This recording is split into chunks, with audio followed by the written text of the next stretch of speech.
Hej første C. Jeg vil lige hurtigt guide jer igennem, hvordan I finder energien, som er oplagret i jeres elastik. Her der kan I se en måling, jeg har lavet på en elastik. Så jeg har målt træklængden og indtastet den i meter. Det har jeg gjort i kolonne A. Og så har jeg målt kraften i newton og indtastet den i kolonne B. Og I kan se, at der er en fin lineær sammenhæng her.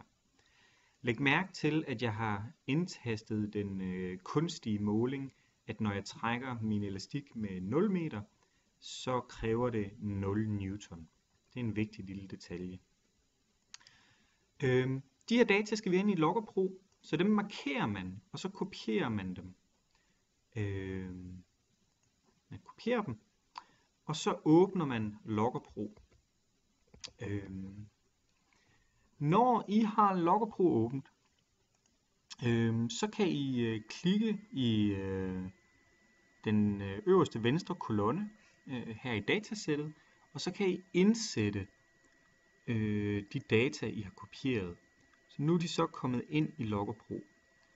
Og I kan se, at Logger.Pro regnede med, at vi havde nogle større x-værdier, så vi kan lige zoome ind ved at trykke på det her aksetegn med det store A. Det står for Autoscale. Sådan der. Nu er vores punkter inde i programmet, og det vi skal bruge det til, det er at finde den oplagrede energi. Og det gør vi med den her knap, der hedder integral. Med integralknappen, så finder vi arealet under den kurve, som forbinder vores målepunkter. Og det er vigtigt, at den her kurve starter i 0,0. Det er derfor, vi skulle sætte den falske måling ind. Jeg bad jer om,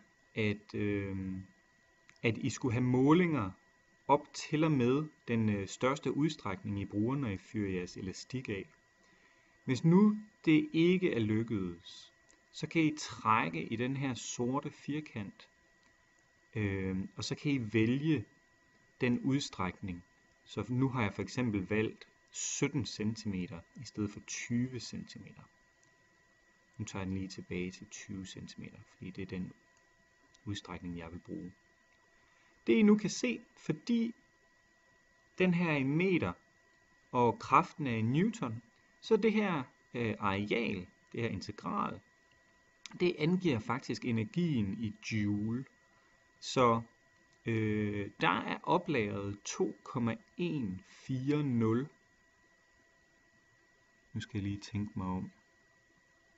Ja, det må være 2,140 joule i den elastik, jeg har lavet et eksperiment på.